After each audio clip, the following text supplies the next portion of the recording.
Hello guys, എൻ്റെ ഈ യൂട്യൂബിലെ ആദ്യത്തെ വീഡിയോ ആണിത്. വീഡിയോ എന്ന് വെച്ച് കഴിഞ്ഞാൽ ഞാൻ നാട്ടിലോട്ട് പോവുകയാണ്. ഞാനിപ്പോൾ അബുദാബിയിൽ വർക്ക് ചെയ്യുന്നത്. ഇത് കഴിഞ്ഞ് ഇപ്പോൾ നാട്ടിലോട്ട് പോകുന്നതാണ് ഈ കാണുന്നത്. ഒരു 10 ദിവസത്തെ ലീവ് ഉണ്ട്. അപ്പോൾ എന്തായാലും ഇവിടെ സ്പെൻഡ് ചെയ്യണ്ടല്ലോ എന്ന് ചോദിച്ചിട്ട് നാട്ടിലോട്ട് പോവാണ്. അപ്പോൾ ഏകദേശം 3 മാസമായി ഞാനിപ്പോൾ നാട്ടിലോട്ട് പോയിട്ട്. സാധാരണ ഞാൻ കഴിഞ്ഞ കൊല്ലമൊക്കെ 2 മാസത്തിൽ കൂടുമ്പോൾ നാട്ടിലോട്ട് പോയിക്കൊണ്ടിരുന്നതാണ്. പക്ഷേ ഇപ്രാവശ്യം ആദ്യമായിട്ടാണ് 3 മാസം ഇവിടെ നിൽക്കണേ. അപ്പോൾ ഞാൻ ഇൻഡിഗോ ഫ്ലൈറ്റിലാണ് പോകുന്നത്. ഡ്യൂട്ടി ഉണ്ടായിരുന്നു. ഡ്യൂട്ടി കഴിഞ്ഞ് നേരെയാണ് ഇപ്പോൾ വന്ന്. ഡ്യൂട്ടിക്ക് വരുന്നതിന് മുന്നേ നമ്മൾ ലഗേജൊക്കെ എടുത്ത് സെറ്റ് ചെയ്തു.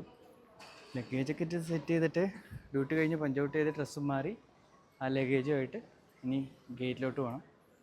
നമ്മുടെ ഗേറ്റ് നമ്പർ D49 ആണ്. അത് ഈ DPRലെ ഏറ്റവും ലാസ്റ്റത്തെ ഗേറ്റാണ് D49. അപ്പോൾ 1:40 ഫ്ലൈറ്റ്. അതിൽ ഏറ്റവും എനിക്ക് തോന്നുന്നത് ഏറ്റവും കുറച്ച് നടക്കാനുള്ളത് ഈ DPR ആണ്. ഒരു വെറും D43 to D49 അതാണ്. D49 ആണ് ലാസ്റ്റ് ഗേറ്റ്. അപ്പോൾ D43 സ്റ്റാർട്ട് ചെയ്യും. ബാക്കിയുള്ളതെല്ലാ ഗേറ്റിലും അത്യാവശ്യം നല്ല രീതിയിൽ നടക്കാനുണ്ട്. അത് കാണുന്നുണ്ടല്ലേ, D47, D48, D49. ആൾക്കാർ വിചാരിക്കും എയർപോർട്ടിലല്ലേ ഫ്ലൈറ്റ് 1:10 1 മണിക്കല്ലേ, കുറച്ച് ആ ടൈം ആകുമ്പോൾ എത്തിയാൽ മതി. എപ്പോഴും നമ്മൾ കറക്റ്റ് ആ മുട്ടണ സമയം എത്താതെ കുറച്ച് നേരത്തെ എത്താൻ നോക്കുക. അതായിരിക്കും എപ്പോഴും നല്ലത്. ഫ്ലൈറ്റ് മിസ്സായിട്ട് പിന്നെ ഞാൻ അവിടെയായിരുന്നു ഇവിടെയായിരുന്നു എന്ന് പറഞ്ഞിട്ട് കാര്യം. ഇങ്ങനെ നടന്ന് നമ്മൾ അവസാനം കൊച്ചി D49 എത്തിയിരിക്കുകയാണ്. കൊച്ചിയുടെ ഗേറ്റിൽ നമുക്കിവിടെ വെയിറ്റ് ചെയ്യാം. എൻ്റെ ഇടയ്ക്ക് ബാങ്ക് കൊടുക്കും, നിസ്കരിക്കണം, അങ്ങനെ കുറേ പരിപാടികൾ. അങ്ങനെ 1 മണിക്കൂറോളം നീണ്ട വെയിറ്റിങ്ങിനൊടുവിൽ ബോർഡിങ് സ്റ്റാർട്ട് ചെയ്തിരിക്കുകയാണ്. അപ്പോൾ നമുക്കിനി എന്താ വേണ്ടേ? പാസ്പോർട്ട് എടുക്കുക, ബോർഡിങ് പാസ് എടുക്കുക, ഫ്ലൈറ്റിലോട്ട് കയറുക. അങ്ങനെ നമ്മുടെ ബോർഡിങ് കഴിഞ്ഞു. ഇനി നമുക്ക് പോകേണ്ടത് ഫ്ലൈറ്റിൻ്റെ ഉള്ളിലോട്ട്. ഫ്ലൈറ്റിൻ്റെ ഉള്ളിലോട്ട് പോയി കഴിഞ്ഞാൽ ഞാൻ പിന്നെ വീഡിയോ ഒന്നും എടുക്കില്ല. വേറെ ഒന്നും കൊണ്ടല്ല, ആയത്തുള്ളതൊക്കെ ആയതുകൊണ്ട് ചെറിയ ചമ്മലുണ്ട്. പിന്നെ അതുമല്ല, മറ്റുള്ളവരുടെ ഫോട്ടോയൊക്കെ നമ്മുടെ ഒരു ഫോണിൽ വരുമ്പോൾ അവർക്കതെങ്ങനെ അക്സെപ്റ്റ് ചെയ്യാൻ പറ്റുമോ നമുക്കറിയില്ലല്ലോ. അതുകൊണ്ടാണ് അവരുടെ ഇതില്ലാതെ ഇപ്പോൾ എടുക്കാൻ പറ്റില്ല എന്നുള്ളൊരു.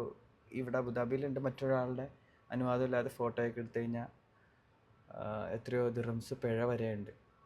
അപ്പോൾ ഫ്ലൈറ്റിൽ പോയി കഴിഞ്ഞാൽ ഞാൻ എപ്പോഴും ഒറ്റ ഉറക്കം. അപ്പോൾ അതുപോലെ ഇന്നലെ ഡ്യൂട്ടി 4 മണിക്കായിരുന്നു. 4 മണിക്ക് ഡ്യൂട്ടി ആയതുകൊണ്ട് 2 മണിക്കൊക്കെ എണീച്ച് 3 മണിക്ക് റെഡിയായി വരുന്നതുകൊണ്ട് നല്ല ഉറക്കക്ഷീണമുണ്ട്. കണ്ടില്ല ഗൈസ്, കണ്ണിൻ്റെ ചുറ്റും കണ്ടില്ല കറുപ്പ്.